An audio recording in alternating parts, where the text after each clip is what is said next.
Je me tourne maintenant vers le docteur Emmanuel Museux. Docteur Museux, dans le secteur médical également, ces notions sont importantes. Pouvez-vous nous parler de la radioprotection dans les métiers de la santé spécifiquement ? Alors bien sûr, merci déjà pour cette invitation. C'est la radioprotection en milieu médical, pour ce qui concerne donc les travailleurs, est quelque chose d'extrêmement important. Et pour s'en convaincre, il suffit de regarder chaque année les rapports de l'IRSN. Et comme vous l'avez dit, Monsieur Laurent, effectivement, le domaine médical représente la majorité des effectifs qui sont suivis. Pour parler vraiment en radiologie diagnostique, pour centrer notre sujet, il faut quand même savoir que la dose efficace annuelle reçue par les travailleurs est à 99,7% en dessous de 1 millisievert.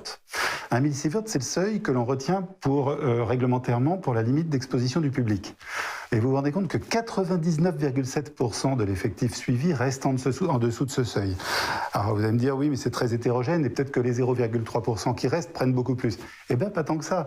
Si vous regardez l'exposition simplement supérieure à 5 millisieverts, et là on est en dessous de l'obligation de catégorie A, en radiodiagnostic, il n'y a que 15 travailleurs sur l'année, c'est-à-dire des cas qui finalement sont extrêmement faciles à individualiser, à tracer, à analyser.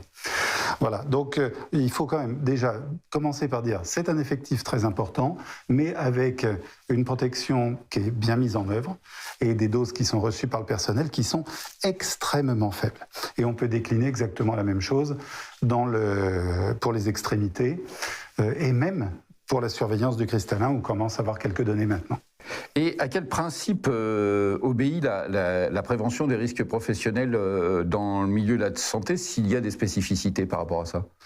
Alors, oui, bien sûr. Donc, quand on parle de la protection des personnels travaillant dans le domaine de la radiologie vis-à-vis des rayonnements ionisants, il y a une première spécificité, c'est que pour protéger le personnel, il faut protéger le patient. La première source d'exposition du personnel, c'est le patient. Donc, eh bien, la première des choses à faire, c'est d'avoir des procédures, des méthodes d'analyse, etc., qui sont la justification, qui sont l'optimisation, les grands principes de radioprotection à appliquer tout d'abord aux patients.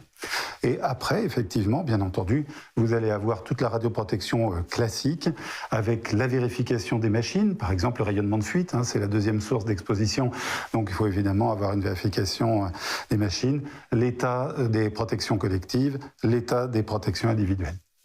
Et en ce qui concerne les techniques de protection, quelles organisations, quelles méthodes, quels équipements sont essentiellement utilisés ? Alors là, on rejoint, si vous voulez parler de l'organisation de la radioprotection dans le milieu médical, on rejoint vraiment une organisation, tout ce qui est de plus standard, tout ce qui est de plus classique, qui répond à la réglementation. Bien entendu, donc l'analyse des sources de rayonnement ionisant. Bien entendu, on va être directement dans la case où le recours au conseiller en radioprotection est nécessaire.